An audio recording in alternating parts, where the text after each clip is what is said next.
Okay, so welcome to the Course Design Institute. My name is Christine Harrington, and I am the Executive Director of the Center for Student Success. I'm here with Donna Rogalski, Assistant Director. Please give her a gigantic round of applause for all of her phenomenal work at making this happen. We also have Patty McMahon with us in the back. She will be, she's supporting us in a variety of ways, but she'll also be a floater. So for all the course design facilitators in the room, if you're needing an extra pair of hands, Patty is the one that you want to pull into the mix. So please welcome Patty. Thank you so much for coming today. Okay, and we are just beyond excited about this opportunity. So we have, the next 2 weeks to really zoom in and focus on course design, and the purpose and the point of us getting together is really to increase student learning. So I want to give a couple of special thanks before we get started, and then I want to set the stage for today and give you a sense of what to expect today over the course of the online component between now and the next time we meet, which will be 2 weeks from today on June 18th. And then obviously after that, you may still want to continue to tweak and modify what you put together, but I think you'll be really excited about this opportunity. So let's start off with some things. Without our funders, we would not exist. For those of you who do not know, the Center for Student Success was initially funded by the Kresge Foundation. And that funding is actually finishing up right around this time.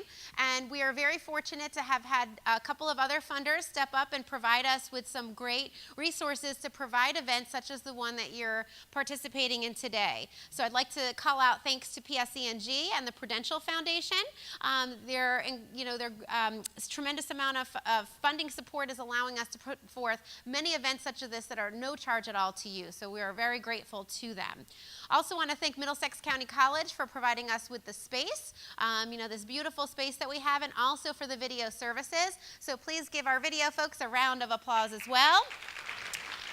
Thank you very much. And then for those of you who are not familiar with what we did last year we did do a Course Design Institute, but we had to limit it to 25 faculty because it was just myself and one other person. And as you can imagine, this is a very hands-on kind of experience. So there's no way that I could do this if it was just me and one other person, no matter how phenomenal that other person was, because we wouldn't be able to provide you with the one-on-one support to really to help you get to where you need to get in the design or redesign of your course.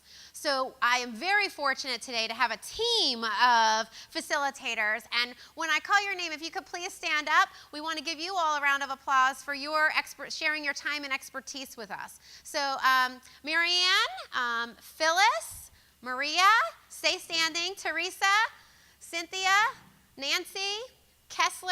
Mike is unfortunately not able to be here today, but will be participating online and next time. Katie, Pete, and Jonathan. So please give all of our facilitators a giant round of applause. And if everything worked out the way it was supposed to, you should all have a facilitator at your table, and I think it did. So that is terrific. So thank you once again for the sharing of their time and expertise with you. Okay, so what is it that we're doing together? We have established a few learning outcomes for the duration of the 2-week adventure that we're taking together. So as many of you know, a couple of years ago, the Center for Student Success brought together faculty from all of the highest gen ed enrolled courses. So courses like, history and English and math, things of that nature.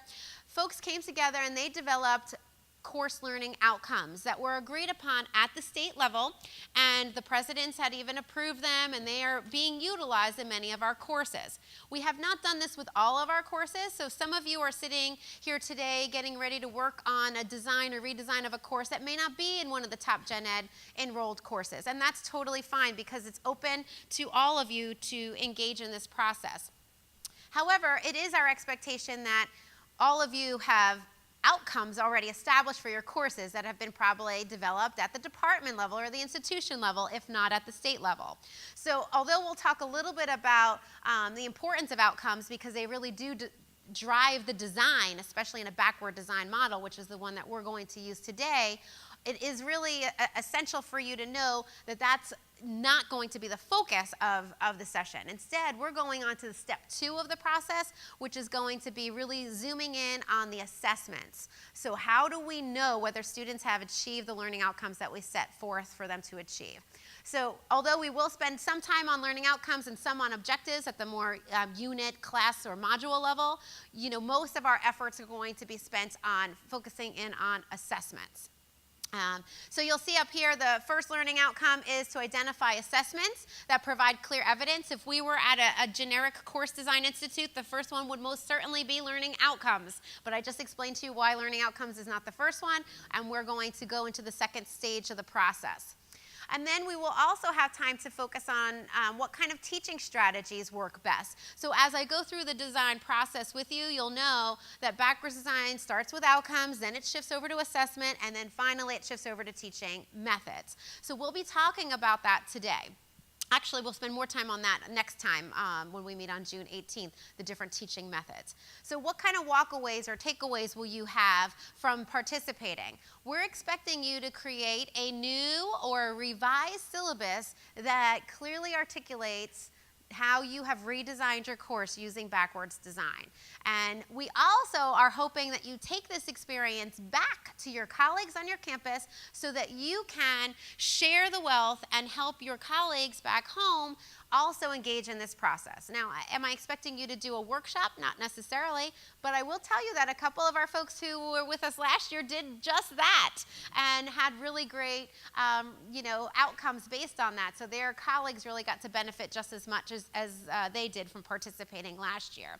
So we do hope that you share what you learned with your colleagues so that more students can benefit at the end of the day.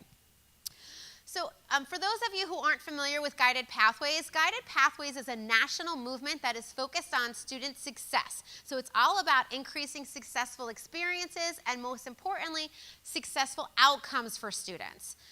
It's really critical that we are working collaboratively across institutions and across different areas within our institutions, and that faculty is front and center in this process. So when you think about Guided Pathways, it is the framework that the Center for Student Success uses to kind of shape and guide all of the offerings that we provide you with, the professional development opportunities. There are 2 primary components of Guided Pathways.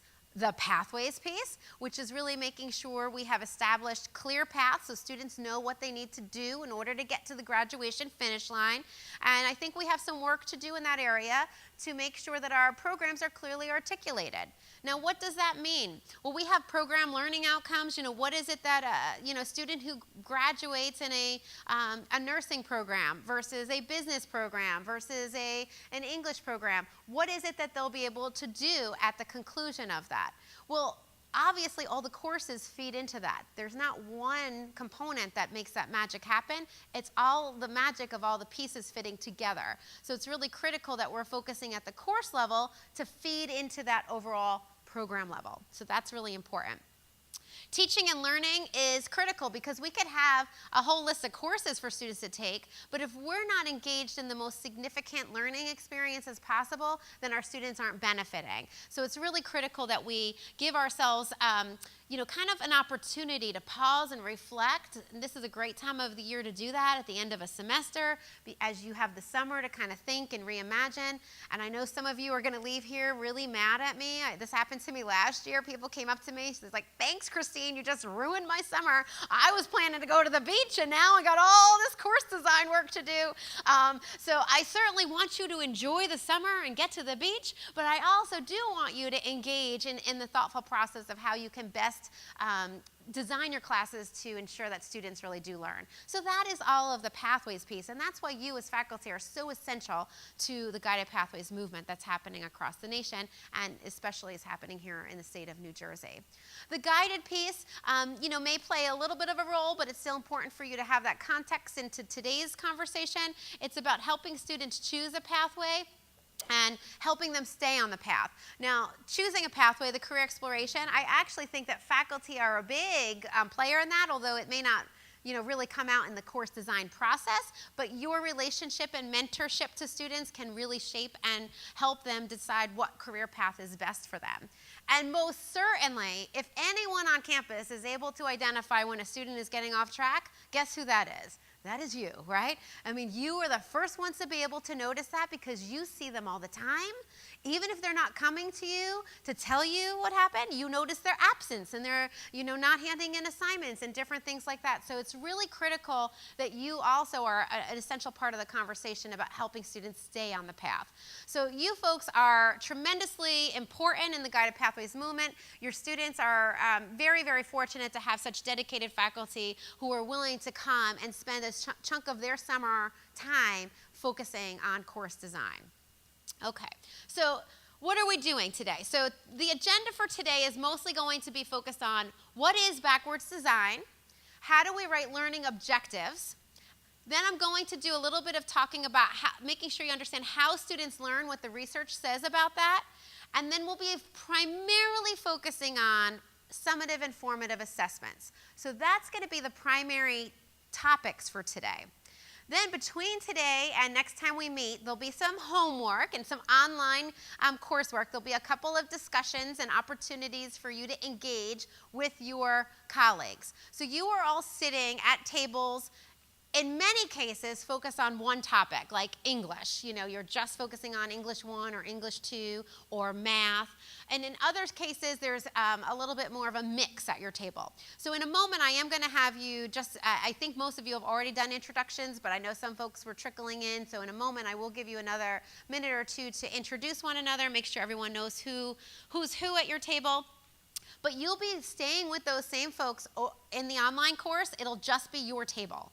Okay, so you will just be with your folks at your table, and then you'll be sitting with these folks again in 2 weeks. So you're going to get to know each other really well. So this isn't like an online class where, 50 or 100 of us are going to be together in one class. You'll each have your own with your facilitator there on, kind of as a guide on the side. So this is, I hope, a way to really help you engage with the folks that, again, probably have a similar discipline in many cases.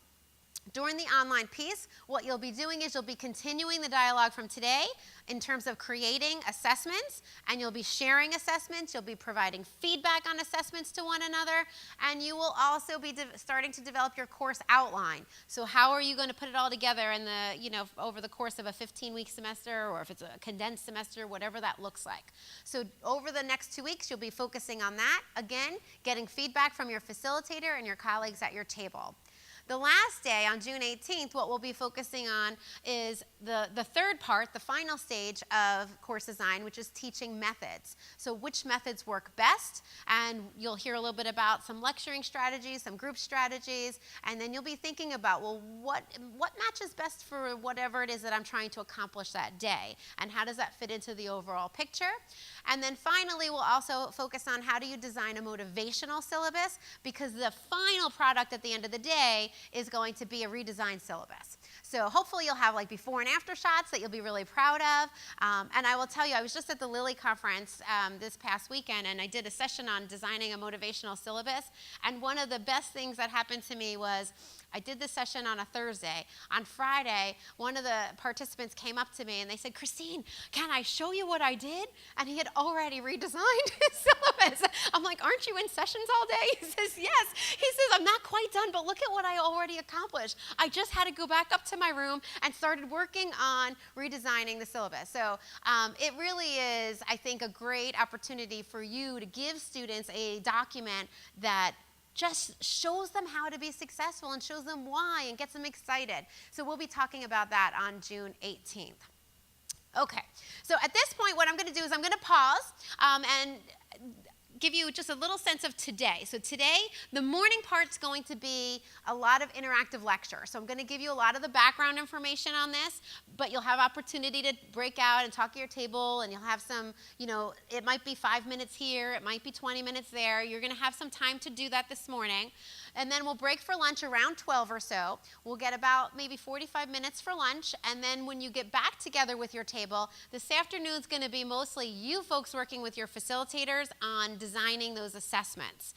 So just so you know kind of how the structure will be, a little bit more lecture in the morning and almost exclusively group activity in the afternoon. So before we get started, I do want to make sure that everyone knows each other at their tables. So I'm going to let the facilitators you'll get about 5 minutes or so to make sure that everybody's had a chance to introduce themselves. So please take about 5 minutes to do so, and then we'll pick up in a moment, and I'll start with the morning portion of today. Okay, folks, we're going to go ahead and get started again. A couple of notes. I know that there's a few of you that are still having some Wi-Fi issues. I'm going to ask you to let go of that for now. We'll deal with those at lunchtime. So if you're still having Wi-Fi issues, please let your facilitator know at your table, and then at lunchtime we'll help the facilitators to make sure that everybody gets on before you really need it, which is after lunch. Okay? Here's a paper for you. Patty's coming. I'm going to kill myself before the day's over with this wired mic. I'm going to try not to, but this is really a little dangerous. Okay, so at this point, hopefully everybody has, discovered that they are at the correct table, and you've got to know the folks at your table because you're going to be living with them for the next 2 weeks in the online environment, and also here today and on the 18th. Really excited about this. So let's go ahead and start talking about course design. So before we get to the course design level, I do want to make this important point about how courses fit into programs. I think sometimes we as faculty get kind of very focused on the courses that we teach because we care deeply about them, and it is what we do all day long. And sometimes we think we need to be everything to everyone and have to accomplish everything in this one course. So it's just a friendly reminder that this one course is a part of a curriculum, and you don't need to do everything, but you do need to figure out how your course contributes to the overall program learning outcomes. So what you do in your course does need to be aligned with the overall goals of the program. So one of the tools that you'll see in Schoology, and again, Schoology you will get access to at lunchtime. So right now, Donna's going to be working on getting all the courses put together, making sure the right folks are in those courses. So at lunchtime, or right after lunch, we'll talk with you about how do you get into Schoology. We'll show you all the resources that are there. But this is one of the resources that you'll find there. And this is just a tool for you to think about. If you think about the program learning outcomes on the top and then your course level learning outcomes, how do they connect to the overall program learning outcomes? That gives you a sense of the connection between what you're doing in that classroom level and what the graduate will be able to do at the end of the time of taking all of the courses in the curriculum. And you can see that there's letters there, H, M, and L. I like to use that because maybe there's a limited connection. Maybe it's a moderate connection. Maybe it's a high connection. And it gives you a good sense to see whether or not you really are aligned with those program learning outcomes. So this is a tool that you have available to you. It's not something that you need to do for our institute purposes, but I do strongly encourage you to think about your course in the context of the program.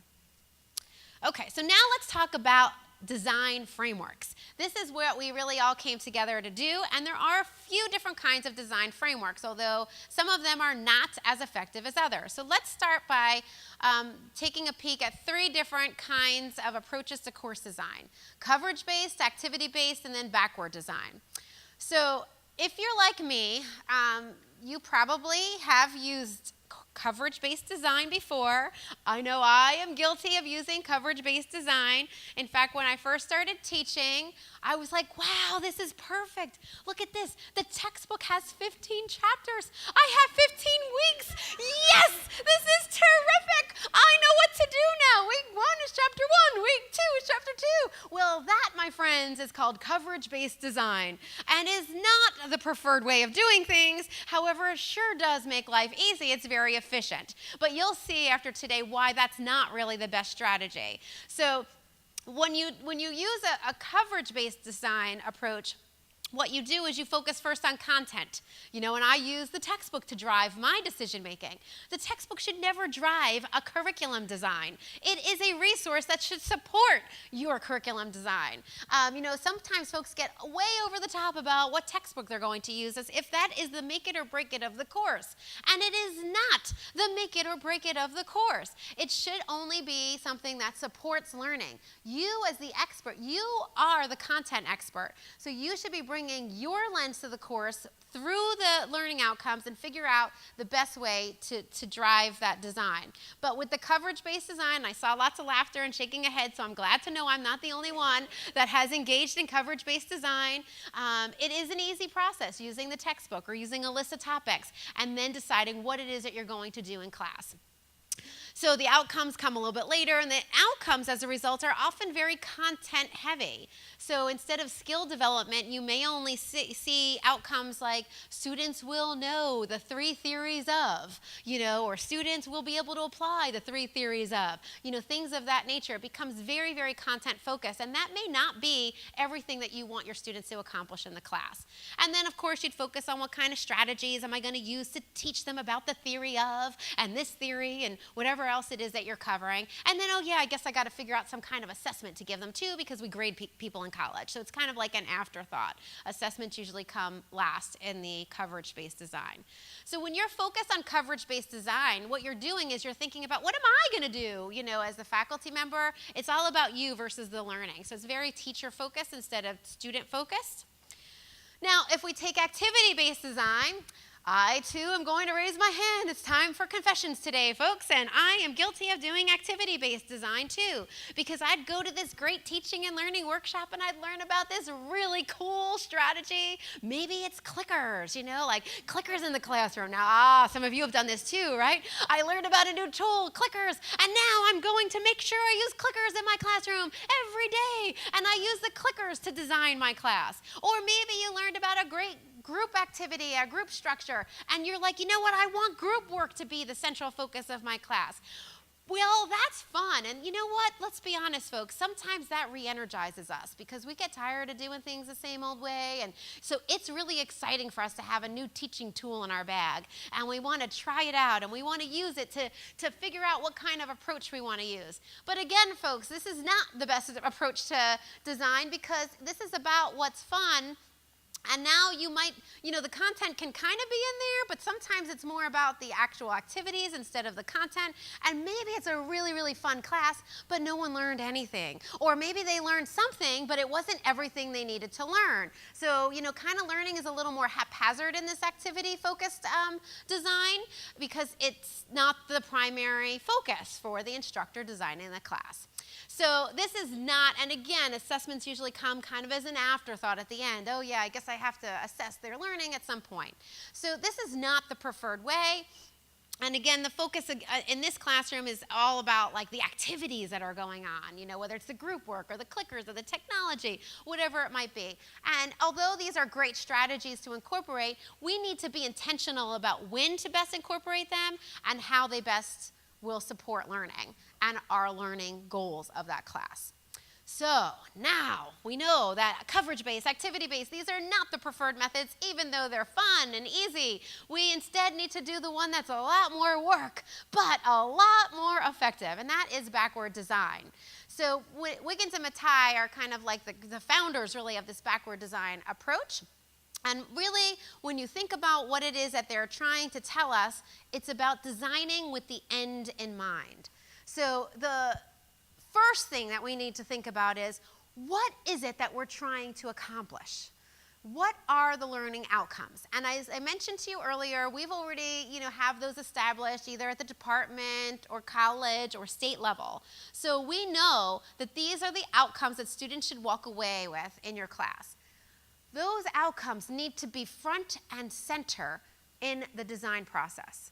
So you want to make sure that everything that we do is focused on those learning outcomes. So they drive the process. The learning outcomes have to drive the process.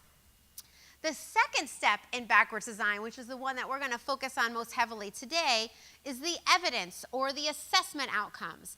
So what does that mean? Well, that means that after we figure out what it is we want them to be able to know, think, or do, then we have to figure out, how will we know if they can either know these things, if they think these things, or they can do these things. So we need to then turn our attention to assessment and the evidence that would show us that students have in fact achieved the learning outcomes.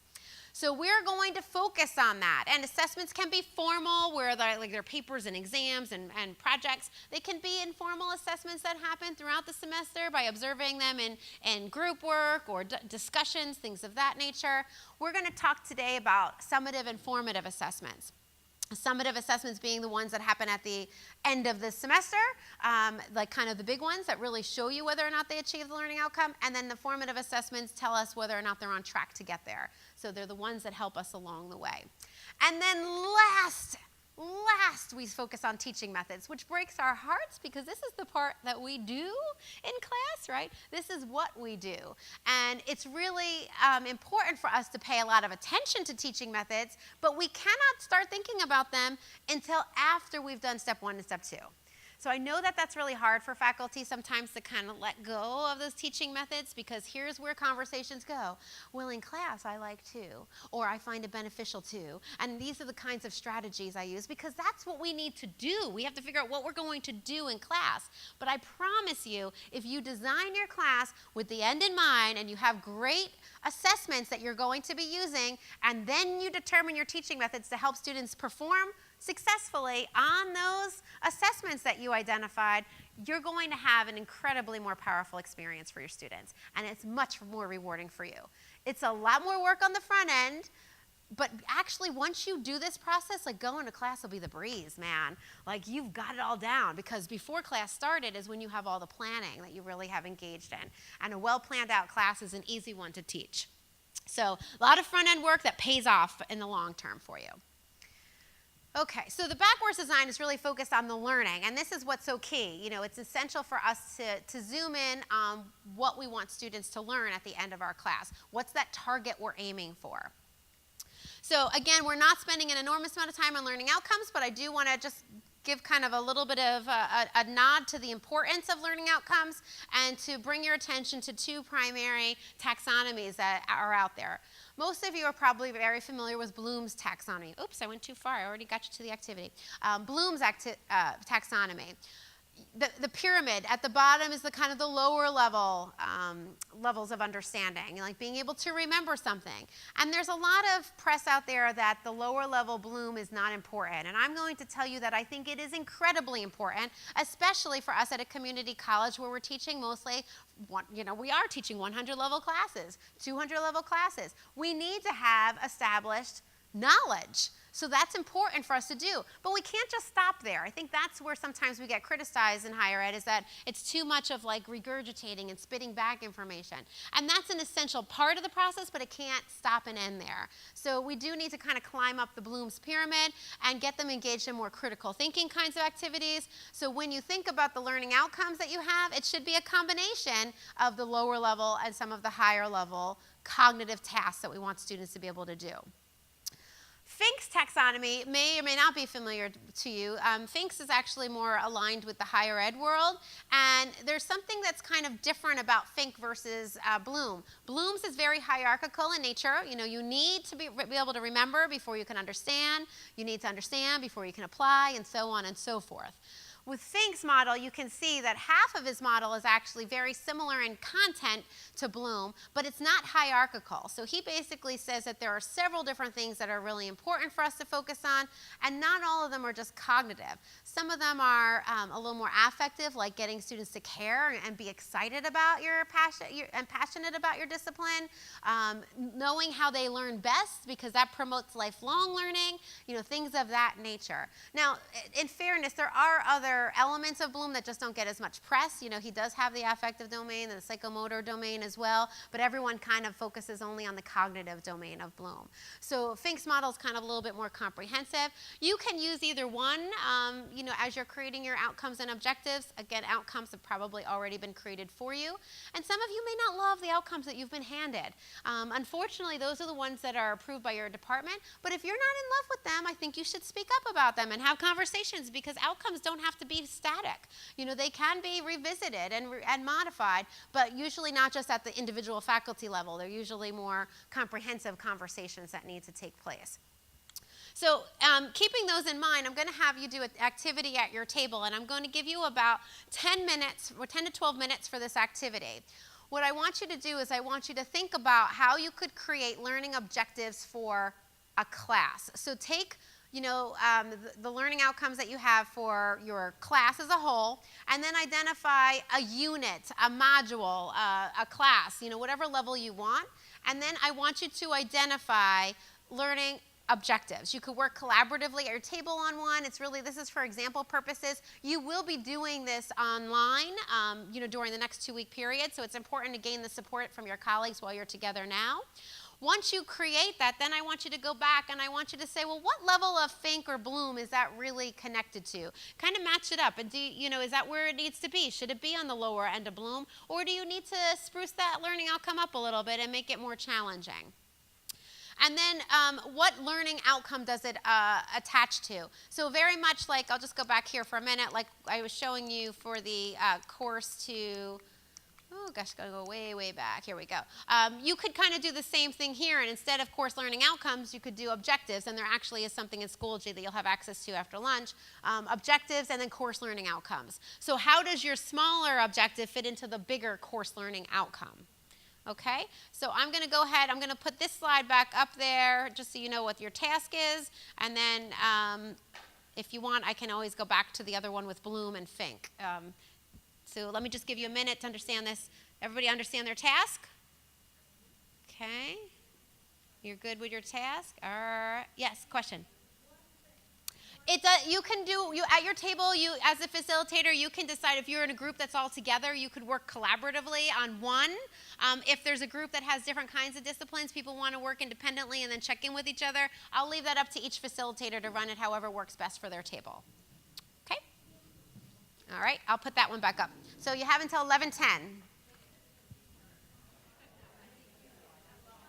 All right, folks, so I can tell that there are some really great conversations going on, and that's terrific. And folks are focusing in on learning outcomes and objectives, and there's some confusion over the difference between them and the different layers of them. So let me just share with you the way that we're going to talk about it today. I know that there's different language out there. What we're trying to do, you should have learning outcomes that are already established, right? So you all should be given, when you're asked to teach, you should all be given something that says, here's the list of maybe 4 or 5 outcomes that your students should be able to do at the end of a term. They're generally fairly broad. So, for instance, it might be, that maybe they're able to describe or compare and contrast the difference between different theories or something in a psychology class. They're generally broad. They are measurable still, because you could still determine whether students can do that. But what the difference between outcomes and objectives. So outcomes are the broader ones at the course level. You can also have outcomes at the program level, right? So it kind of just goes from bigger to smaller. They get more and more granular. Objectives are much more behavioral, so they're easier to measure because they're more narrow in scope. So when you're creating objectives, you're basically creating I don't want to use this word goals, but mini goals really that align to the outcome. So if you have a broader goal, let's just take a psychology one, for instance, where they are, the outcome is that they will be able to compare and contrast psychological theories. Well, one of the objectives is probably going to zoom in on one of those psychological theories. Like maybe during this class period, this week, this unit, we're going to focus just on, behavioral theories of learning. So, and the objective would be that students are able to describe, the various behavioral learning theories. So you could have an objective like that. You might have another objective where students can identify examples of behavioral theories in practice. So the idea is that the objectives are more granular. There's something that they would be able to accomplish in a much shorter amount of time, one class period, 1 week, one online module. Whereas the learning outcomes for the course are something that will take the entire course to accomplish. So they're bigger, they're grander. And obviously the program ones are even grander than that, right? They're bigger. So they're all goals that are measurable, but it just gets more and more granular as you get down. So what you'll be working on, and we'll talk a little bit more about this at the end of the day today, what you'll be working on in the online piece is figuring out what are the objectives that I need to accomplish in order for students to get those bigger outcomes at the end of the day. And you'll figure those out and you'll put them into your syllabus. Now, some of you already have that. You shared with me, you have those identified. And that's terrific if you already have those identified. But today is a day for you to kind of have a fresh pair of eyes. So I don't want you to be married to things you've already written down. Maybe it's perfect, but maybe this is also a chance for you to kind of step back and say, let me look at it with a fresh pair of eyes. And are these really the best objectives and outcomes, or is there something different that I should be doing instead? Okay, so again, we're going to revisit that again. We're going to kind of just table the objective conversation and the outcome. It should drive all of this conversation, but you'll get a chance to spend more time thinking about that this afternoon as you identify your assessments that are linked to those outcomes. So I want to shift gears now, and I want to just do a little bit of background information for you on how students learn. So this is, basically research-based evidence that helps you understand what strategies work best for students. So we will talk about some strategies that are pretty effective, such as multisensory learning, the testing effect, also teaching others, and organizing. Some things that are not so effective, learning styles. I'm sorry to burst any of your bubbles if you're still a learning style fan, but the research really does not support, this. There's just no evidence really that says we have different learning styles. In fact, we all are very much more similar than dissimilar. So people talk all the time where, well, we need strategies for the person who is a biology person versus the person who is in English or art. I'm like, no, we're actually all learning very similarly. And you can make modifications to your content, but our learning strategies are very, very similar. There's a ton of neuroscience research out there that shows that we're much more similar than different in how we learn. So instead, focusing student energy on what strategies do work best is probably key. Also, reviewing and rehearsing, not a bad beginning, but a terrible place to end. Those are not enough, and unfortunately, one of the most utilized resources by students. So let's start for a minute and just talk about multisensory learning. Now, why am I even talking about all of this? Because I think it's important to have this as a backdrop when you think about your assessments and you think about the design of your course. So we know that students learn best through a variety of senses. As I said before, there's very, very little evidence for the research out there on learning styles. So visual, auditory, kinesthetic, no, we actually use all of our senses all the time. We don't shut one down. We use them all. In fact, there is some research that says that one sense is even kind of really important for all of us, not just some of us, but for all of us. Who wants to take a venture? What sense do you think it might be? Visual is it. Ding, ding, ding, ding, ding, visual. So actually the sense that seems to be the most important to us is the visual. In fact, there's something in the world of psychology called the picture superiority effect. If you see an image, you are much more likely to remember it than if you hear a word or see a word. So the fact of the matter is that we all should be trying to use images in our teaching methods to be able to reach all students. So a multisensory approach is best. I heard some of you talk about kinesthetic. Of course, if you can give students a hands-on opportunity to learn, that's going to also be advantageous as well. So a big, I'd probably get a round of applause from Mayor, who's done all this work on multimedia, because this is like a great slide. It's got one big giant eyeball that you're going to remember probably, and just a couple of words. That's kind of the key, is to add some visual elements to your presentation. Now, the testing effect is another one that's really, really important for you to know about if you're not familiar with this already. There's been some tremendous work done by Rodiger and Karpik and some other colleagues as well that really is just so essential to for faculty to know. So basically, here's how this study worked. What they did was they put students into 3 groups. They were randomly assigned into either one group where they were told, here's some material you need to learn, you get to study it 4 times. So study, study, study, study. Another group was told, here's some material you need to learn, study, study, study. I'm taking the material away from you, and now I want you to try to recall what you learned. And then the third group was told, here, study the material. They got the material only 1/4 of the amount of time that this group did.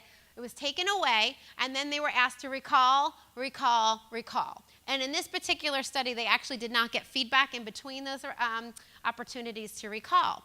Now, there's good and bad news in this study, folks, and I can't get all the way over to the side because it doesn't go that far, but if you look on the left-hand side of the slide, this was the immediate recall. What the researchers found was, guess what group did the best? The study group. This is horrible news for us as faculty because what this means is cramming works. And we tell our students all the time that cramming doesn't work, and they tell us, yes, it does, you're crazy. And they're right. It does work if you only needed that minute. But what we care about is long-lasting learning, and so we don't care about what's going on the left. We care what's going on the right, which is the delayed, and I forget if it was 10, 12, or 14 days, but in that vicinity, about 10 days to 14 days, something like that. Over there, you can see the exact opposite happened. The group that did the best was the study test group. So what does that mean? What that means is if you want to have learning that lasts, practicing retrieving that content is what's going to increase your ability to hold on to that material. So the act of retrieval is a powerful learning tool. So you folks over here who were all excited that you did great, and you might have done great on a quiz if it just happened, but now when it's time to go out into the world of work and you need to use that information, it's gone. Like, you see how much it dropped? It's gone. You folks did the worst in that condition. So the idea here is that this research really focuses in on the importance of the testing effect. Now, what we need to do as faculty, as we're designing our courses, is we need to find ways to increase retrieval opportunities for students. So testing is obviously one way, but it's not the only way. Any act of retrieving content is going to make it more likely for students to learn. So what we used to think was that testing was a way to show what you know. Like, we would use testing as a point of evidence, right? Well, now it still can be a point of evidence, but it also can be a strategy to help students learn. So it's not just about showing whether you've learned, it's actually a learning tool. And that's really important. Yes? Okay. In English, though, well, in English I don't give tests for example. Okay, because it's about writing. So how would we get that testing effect without really giving tests? So there are a variety of ways to have testing effects. I mean, whenever you have a conversation with someone, you're recalling information, right? So if you ask students to even talk about what worked well in this paper, or what strategies did you just learn about, what's a way to grab an audience's attention when you're writing, or whatever it might be. So by asking them to say those things, to write about those things, all of those are acts of retrieval. It does not have to be a test. So although the testing effect kind of obviously fits for a quiz or something, it is not the only way to do that. There are many ways. I think about anything where they have to pull it out of their brain and give it out in some capacity. Okay? All right, great. So now, one of the problems is reviewing. Remember, I told you reviewing is not a good strategy. This is the most commonly used approach by students. In fact, funny story was, I guess it was about a year or so ago. I'm watching my son. He's sitting at the kitchen table. He's got his books out in front of him. I said, "What are you doing?" He says, "I'm studying." I said, "No, you're not." He goes, "Yes, I am." And he's got his notebook in front of him. He says, "I'm studying, Mom, I'm studying." I'm like, "You are not studying, buddy. I'll tell you what you're doing. You're looking. Looking happens with your eyes. All you're doing is flipping the pages. You're reviewing, you're looking at things. Looking is not a really high cognitive task. If you want to study, you got to test yourself on that stuff. You got to teach it to me. You got to do something up here in your mind with it, not your eyes. The mind's got to be engaged." So, unfortunately, our students look at things over and over again. And the biggest problem with this is that, guess what? The more they look at it, the more familiar it looks. Familiarity is not equal to learning, but students think it is, and then they stop. So they stop studying too soon. This was illustrated in a study that was done by Karpik and Blunt. Come on, here it is. Karpik and Blunt did this study, and it was basically about the testing effect as well. But you see the yellow lines in this chart? So on the left-hand side, was the actual performance. So the first one was verbatim questions, next one was inference questions. So this was actually how they performed. But the interesting part of this chart is the one on the right. The one on the right is asking students, how well do you think you did on this task? So the students who repeated studying, that's the review, the study group, they thought they did the best when they didn't. Now, the interesting thing is the group that did the study test group, the ones that kept recalling, they thought they did the worst, but they actually did the best. So students aren't the best judge of whether or not they have really, done a good job. And actually, those folks are probably feeling less confident because they're getting answers wrong. But they're learning from those mistakes. Those are really wonderful learning opportunities. These folks over here are feeling more and more confident because every time you look at it, it's more and more familiar. And that gives a sense of overconfidence. So our students end up having a sense of overconfidence, and it's our job, I think, as faculty, to find ways in the design of our course to give concrete feedback so they can learn from those experiences and they're not making faulty assumptions. So I think that's really important. So what can we do? Well, we can certainly quiz our students, and I'm using that word really loosely. Obviously the English faculty, it may not be, multiple choice quizzes, but you could do short answer quizzes and things of that nature.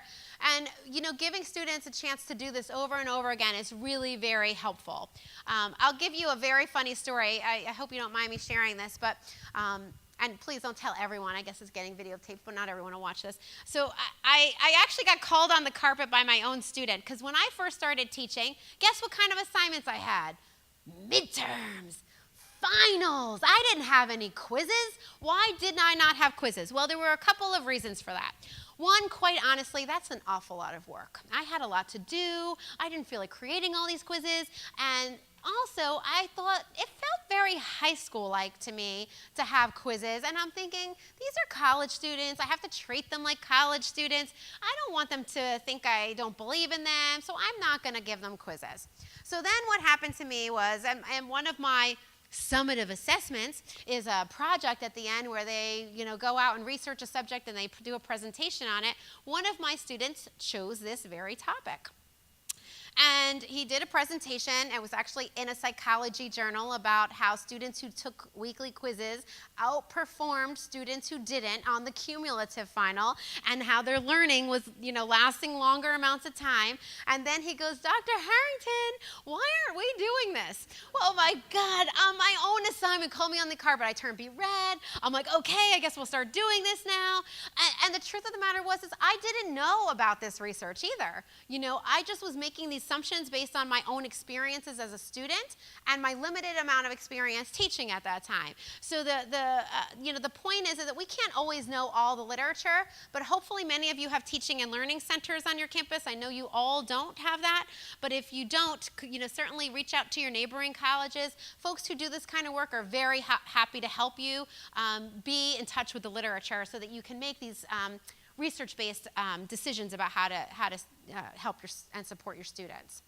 Okay, so I'm going to give you a very, very quick turn and talk. This one's going to be for 1 minute and 1 minute only. I'm going to ask you at your table, in fact, not at your entire table, just turn to somebody near you at your table and talk about how might you put what I just shared with you into practice. So I just want you to debrief and summarize kind of what you learned and come up with an idea.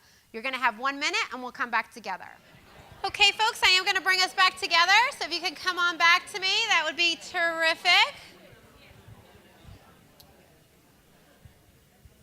Okay, so I'm sure there were tons of great ideas shared with you at your table. I'm just going to go over a couple of some of the ideas that I think are important.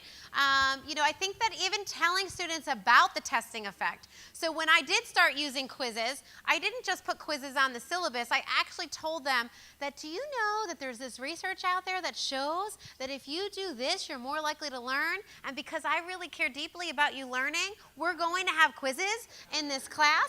I mean, the rationale helps. It really does. They buy into it. Because if you help them understand why they don't view it as busy work, they don't view it like high school work, work, they actually see the rationale. And I teach psychology, so obviously sometimes I'm even actually going over the full research studies with them and integrating that into the course. But teaching them about that, and even if it's a small sentence or so on your syllabus, I think it really does make a difference. They don't see this as being a random thing that's just kind of thrown out there, but it actually is based on research, and you are doing it because you care about them and you want them to learn. So that's really important.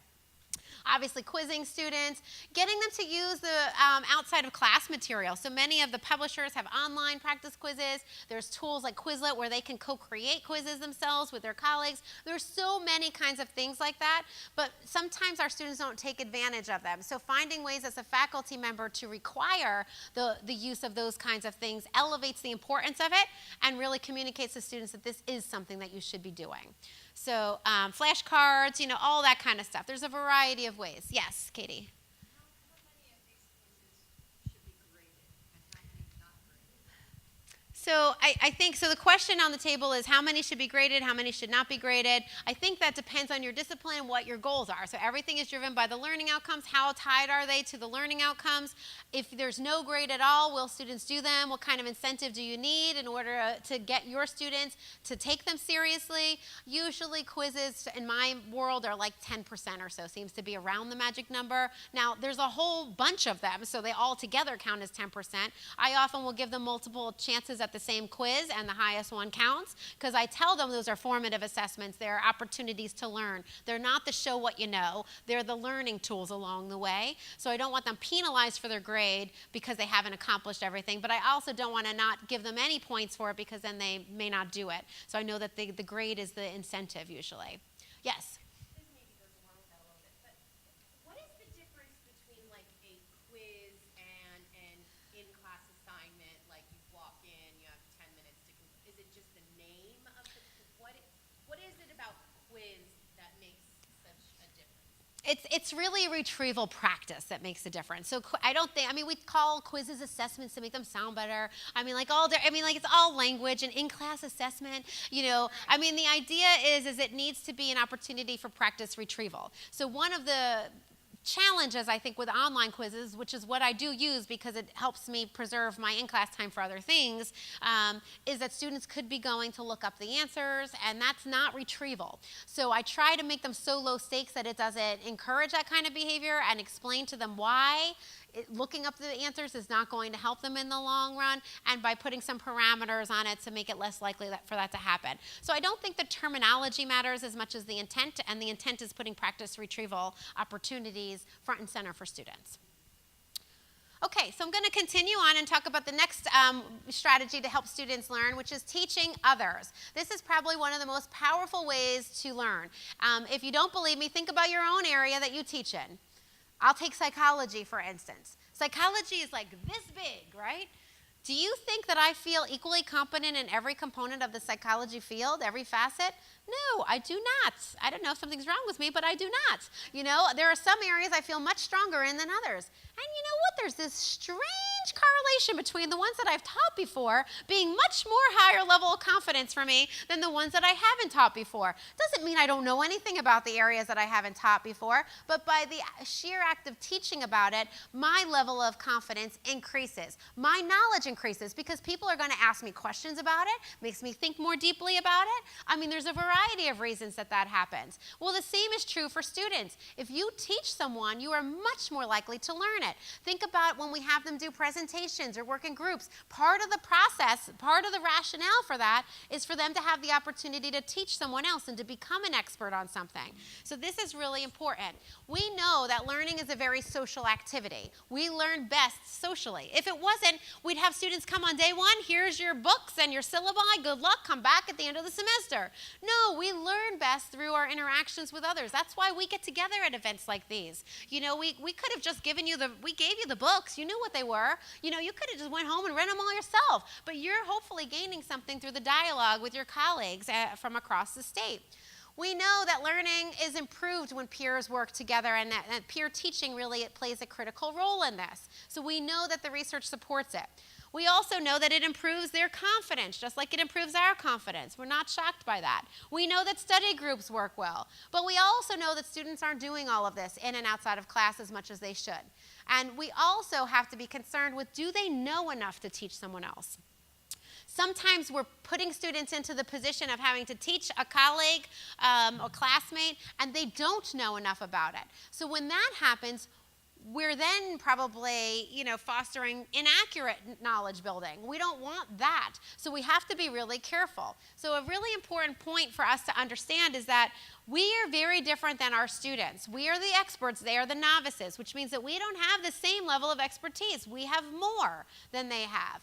And what does that mean? Well, that means that we get things easier. So a person who knows something about a subject matter is more easily able to kind of see the big picture, walk away with the key takeaways, whereas the novice learner is not. The novice learner will be more likely to focus on details versus the big picture. They can't differentiate the important from the less important. Take a look at a student's textbook and what's highlighted. And then we giggle at them, right? We do this all the time. Why are they highlighting everything? Because they don't know what is and isn't important. And they think if someone wrote it, it must be important, so I'm going to err on the side that it is important. Somebody wrote it, they have degrees, they got published, it must be important, or why did they bother putting it in the textbook? So for us, it's pretty easy to see those big ideas, and for students, it is not. The other problem is that students are more likely to make inaccurate inferences. So we as experts can make inferences that make sense. So, you and I might be scratching our heads like, how come they didn't figure that out? It's kind of like right there, but maybe it's not quite right there. We kind of made a couple of leaps to make it seem like it was right there for us. Question in the back.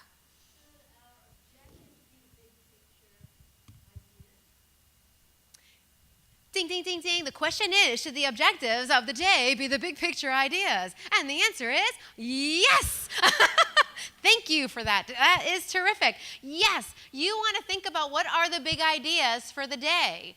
And those big ideas can be translated into learning objectives for the day. You want to clearly articulate those to students so they know what the big ideas of the day are. You want to help them. So that's really important. So the more that you can guide them, again, you are the expert, so help them see it. And then when you're planning your design of your course, those big ideas get translated into those learning objectives for each lesson. I couldn't have planted a better comment. Thank you very much. Perfect. So one other issue I wanted to mention has to do with background knowledge and reading. So how many of you have students who don't fully read all of their text or don't fully comprehend everything? Okay. So if you were like me, it's another time for me to just keep, confessions keep on coming, right? So when I was teaching, I don't do this anymore, but when I was teaching, I would write things on my syllabus like read chapter 5. And I expected the students were going to come to class having read chapter 5. And then I show up and I'm like, holy something, they didn't read chapter 5. What am I going to do now? The whole lesson that I created was based on the assumption that they had read chapter 5. So what did I do? This is what I did. I said, I guess I'm going to teach them chapter 5. Here it comes, open up, and I spoon-fed it to them. Well, then they quickly discovered there really is no reason to read chapter 5 because she's going to read it to me, basically, and teach it to me, which is even better than reading it to me, that's not the right approach, folks. This is a problem. But now we have to think back. Why is it that students aren't reading? So when you're designing your course, you're going to have inside of class activities, you're going to have outside of class activities. They need both in order to accomplish those learning outcomes at the end of the day. But why is it that students aren't reading? Well, there's a variety of reasons for it. Obviously, we all know that time is precious, and they don't have a lot of it, and neither do we. And it takes a lot of time to read. I think sometimes we forget how long it takes to read something that you are not an expert in. Go and time yourself. And I imagine you folks are pretty good readers. Go and time yourself to read a textbook chapter in a discipline far, far away from your own discipline. Just see how long it takes you. It's time consuming. And then these students may struggle with their reading skills and, also have that other layer of issues. So it could be a variety of things. It could be that they have challenges with time. It could be that they have challenges with reading. But what the literature says that one of the biggest challenges is background knowledge. Now, that's something we can do something about. So, how many of you had an experience perhaps in college where you read an entire chapter because your professor told you to and that was the right thing to do, and then you went to class feeling like, I don't think I can contribute to this conversation because I didn't get it? I'm not the only one, please. Okay, thank you. So, totally it's happened. So I did my homework. I could check off the box. I might have spent 5 hours reading that chapter, but I didn't walk away knowing what that chapter was talking about. I was like I'm confused. I don't know. I'm really not understanding it. Well, very quickly, if that happens to you, how likely is I'm going to go read that next chapter next week? Is that a good use of my time? I don't think so. Actually, as a counseling psychologist working with students on time management, I'd be like, no, that is not a good use of your time to keep doing that. You have to do something different. You probably would get a better bang out of a different activity. So when we talk about prior knowledge really makes a difference. This really cool study by Recht and Leslie, I love this study. So here's what they did. This was with elementary school students, but I'm going to go out there on a limb and say that we can transfer it and kind of translate it into our higher ed world. What they did was they compared students who were good readers to students who were poor readers, students who knew about baseball to students who didn't know about baseball. Now, baseball happens to be one of those things that either you know about or you don't know about. So what they found here was some not so shocking results, that the good readers who knew about baseball performed the highest. They had the highest score on the test. This is not refrigerator worthy in my world. This is like one of those studies like, hey, did you know if you don't eat at McDonald's every day, you won't gain 500 pounds? That's not worthy of publication. And then we also found, if you look at the box on the bottom right, the poor readers who didn't know much about baseball did the worst. Not shocking. But now the world gets crazy and wild when you look at the other two boxes. Take a look at the other two boxes. The good readers who did not know about baseball did almost as poorly as the poor readers who didn't know about baseball. So this means that even though that they were good readers, they did not end up understanding that article. And the students who were poor readers but knew about baseball did almost as well as the students who were good readers.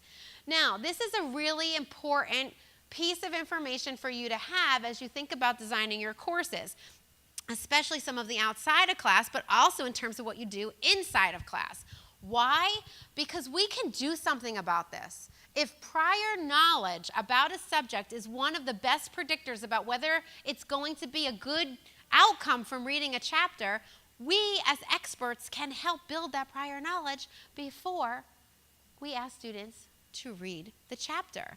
So we selfishly ask students to read the chapter so we can have this really rich, exciting conversation when they come in, but maybe that's not the right way to go. Maybe they need a preview mini lecture where we talk about some of those big ideas in a really big way, not the whole lesson. We're not spoon-feeding the chapter to them, but we're giving them enough context. Or maybe we're orienting them to some of the key vocabulary that might be tricky, kind of giving a mini lecture. What if at the end of class we have a 10-minute mini lecture, then we have them go read, and then we do the deep dive discussions and things like that, the class after? What if we just shifted things a bit? Why does it have to be one or the other? So I think the idea here is that we want to think about strategies that we can use to really support students.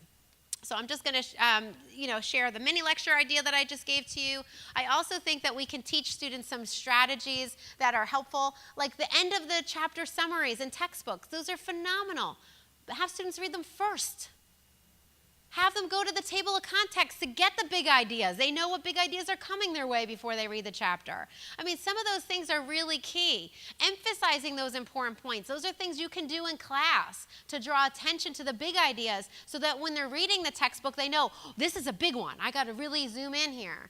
Give guided reading questions. Use active learning approaches like the jigsaw or study groups in class, things of that nature that are going to help students have the opportunity to teach others, but also gain information so that they can be effective in that role. Because if you just ask them to go and teach somebody else and you don't support them in that process, we're probably not going to get the outcome we're looking for. So we need both. We want them to do the peer teaching, but we also need to make sure that they're expert enough in order to pull it off. Okay, so now the last strategy that I'm going to talk about in terms of strategies that help students learn is organizing. And this is not I'm going to have all my psychology in a blue folder and all my English in the red folder, although those are good strategies to have. I'm talking about this concept of mentally organizing concepts. So this was a really good study, and I know it was done 1,000,000 years ago, but I still like it a lot, so I'm going to talk about it. This was done by Dickinson and O'Connell back in 1990, and what they did was they asked students to report back on what kind of strategies they used, and they were defined into 3 different categories, but it was not a contrived experiment. It was like real live students really studying and then just reporting along the way which strategy did you use and for how long. And then they looked at the impact on test grade. The 3 strategies that they looked at was reading, reviewing, and organizing. Okay, so let's take a peek at the results. First of all, there was 2 questions that they wanted to know. First of all, does how long you study matter? The answer is, yes, it does. Woohoo! We can actually say that to our students and say there's evidence to say how long you study actually does matter. The high performers studied longer than the low performers. So time on task does matter.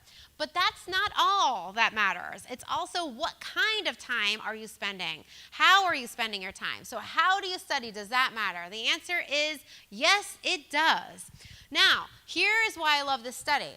Because if you look at the first 2, all the bars are on the right for high performers are higher than the ones on the low performers. But the first 2 bars are not statistically significantly different. So although they're slightly different, there was no statistical difference between the low and the high performers in terms of the amount of time they spent reading and the amount of time they spent reviewing. Why is that important? Do you know how many times students came back to my office and they'd be crying because they failed an exam in some other class and they'd be like, I studied, I swear I studied. And sometimes folks don't want to believe them, but they actually did. They just weren't using the right methods. And they might not have studied enough either. But it's not like they didn't do anything. So the student who read, I reviewed. These are things I thought I was supposed to do, and it doesn't give me the outcome that I thought it was going to get me. Well, the biggest difference was they left off the most important part, the organizing part. So these students were not using the organizing technique enough, and that means they weren't learning as much. So what does that mean? Their definition, Dickinson and O'Connell defined organizing by putting information into your own words, creating, kind of links between concepts, maybe creating a hierarchical structure, coming up with your own examples, putting it in your own words, things of that nature. So this is really what students need to do. So as you think about your assessments that you'll be working on this afternoon, you'll want to think about how do I get them to do these kinds of things? If we know that this is how learning works, especially in your formative assessments along the way, you'll want to kind of use this as a backdrop as you develop and design your assessment techniques. So I'm going to give you another turn and talk opportunity at your table. I'm going to suggest you turn to somebody different. So if you turn to your right, turn to your left this time and have another conversation. How can you put into practice the things we've been talking about since the last break? You get 1 minute.